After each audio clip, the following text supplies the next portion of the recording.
are very pleased to have with us today Gene Zylkuski, who happens to be a challenger for a seat on the Haverhill School Committee. Welcome to the program, Gene. Thank you, Frank. You know, is this the first time you're running for public office? Yes, it is. You know, the fact is your background happens to be, tell us a little bit about yourself. Native of Haverhill. I graduated at Haverhill High School, went to UMass Lowell and got a bachelor's degree in physics. Then I went into the U.S. Navy, became a U.S. naval officer, drove submarines, got a master's degree in nuclear engineering, and then went to work for the Naval War College doing intelligence work and advanced systems, advanced weapons systems analysis for the Naval War College. Once I left the Navy, I settled back here in Haverhill and have been working in various high-tech jobs over the last 20, 25 years. I have two sons. I've been married for about 26 years, almost 27 years now, and settled back in Haverhill. My father and my sister still live in Haverhill, and so it's a good, close community. It's a great background. Gives us a chance to get to know you a little bit on the private side. Can you tell us what was the compelling factor that caused you to throw your hat in the ring to become a school committee member? Two factors, actually. Okay. My son Nicholas just graduated from Haverhill High School and got an excellent education. Graduated Haverhill High, got a full scholarship to UMass Lowell, all 4 years, room, board, tuition. That's a testament of the education that he was able to get here in Haverhill. Mm-hmm. So I felt that there was a need to give something back from that perspective. And the second thing is, I think over the years we've seen various levels of angst, I would say, between the school committee and the superintendent's office, and it just seemed like it was time for a new voice to maybe lend a sense of intelligence and respect additionally to the school committee.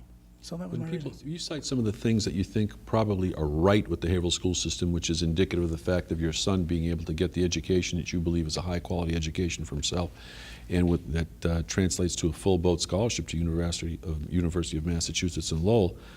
And that's what's right with the school system. And you're saying that what you think may be wrong with the school system is not so much the school system itself, but the relationship sometimes between the committee and the superintendent system?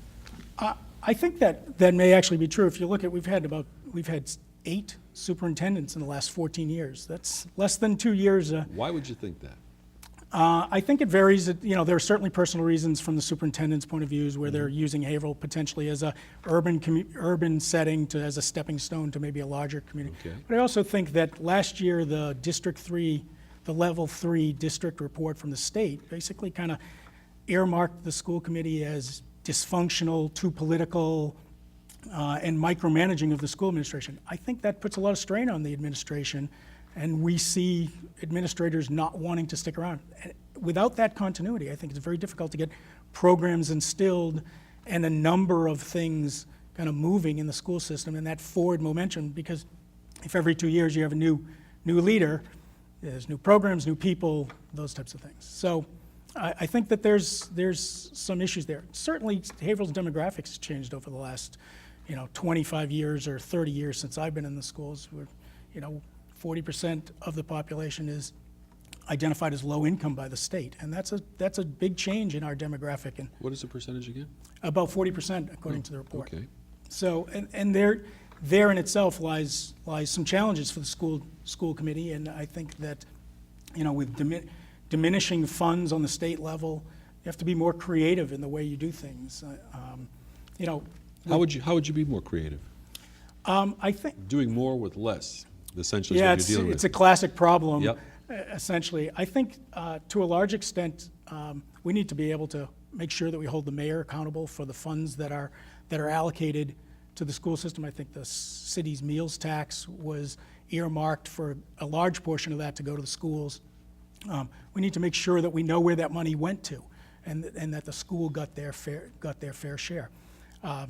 I think there are a variety of new grant programs that are out there that are available from the Gates Foundation that also could augment the school budget to a large extent. The problem is, at times we don't have the data to be able to support even the getting of those grants. So really? Yes.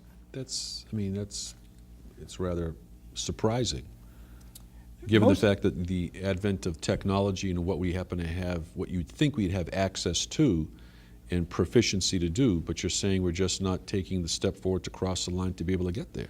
I think it's interesting. The mayor just approved a $1 million technology upgrade to our school system. And while we have software in the systems, we often see them go underutilized. We don't have people who might be trained on those pieces of software to put in the scores at the middle school and elementary school level. All of those pieces of information lead to a factor that cause us to have a data vacuum. And many of these grants require us to essentially have firm data against which you can measure the benefit of the grant. So without the data going into the program, you have no way of measuring the benefit of the grant necessarily. And oftentimes they look at not being able to give us that grant for that reason. If I could ask you this, in your background with regard to education and technology, with the high-tech companies you happen to have an association with, there is a dynamic in the marketplace right now of education, and in the private marketplace too. Whereas with Amazon books on tablets and things of that too, one of the major costs in problems confronting school systems nationwide are keeping up with the items that are in textbooks to make sure that they're more current. That being the case, I mean, there are some textbooks that are so outdated that in the Haverhill school system, one would suggest that they're not recognizing one of the planets that in the solar system because the book hasn't been updated.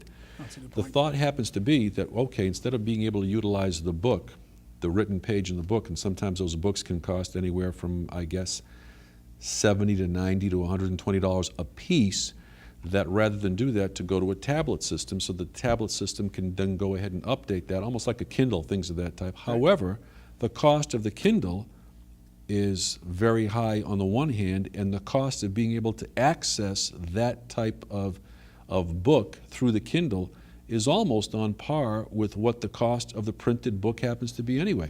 How do we get past that dynamic, or is that something that you have investigated, looked at to see how you can go ahead and implement that? Because I don't see how somebody can go ahead and charge you the same amount for a book that's on a Kindle necessarily when there's nothing to touch except the technology that you're reading versus an actual book. Now, I respect the copyright. I respect the fact that the author should be compensated, that the publishing company has to make a profit because they're a business as well. But how do you react to something like that? Do you think that's coming down the pike? Because I've talked with other superintendents in different schools that have investigated that, but they can't get past that transition stage.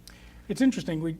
Just this week in the newspaper, there was the article about North Andover and Methuen going to an iPad system. The Burlington High School system had shipped iPads to its students in August, then spent the beginning of the school year front-loading their in-service days for their teachers to essentially completely change their curricula over to be electronic, to be able to be used on the iPad. Industry projections basically say that 60% of all textbooks will be in an e-textbook form by the year 2014. And because that large mass of textbooks are going to start to come online, the prices will come down. The estimation is that by 2014, the cost of an e-textbook will be about 60 to 65% or 60 to 65% lower than the cost of a regular textbook. The problem right now is that most of the textbooks, that conversion technology necessarily into the electronic format is causing the high prices, and there's not a lot of demand. If you look at Amazon Kindle and you were to look at a John Grisham book, it's $8 on Amazon, whereas it's $24 in the bookstore. That's because there's demand for that. If you have large numbers of school systems who are now moving to those types of books, there's that demand, and they can recoup their costs over a much wider range of recipients than they could if you were to, only necessarily sell it to one school district or two. Gene Zylkuski, that'll have to be the last word, but that's fascinating insight on your part, and we wish you the best of luck in your challenge to get a seat on the Haverhill School Committee. Great. Thanks so much for being here. Thanks. Thank you. Thanks.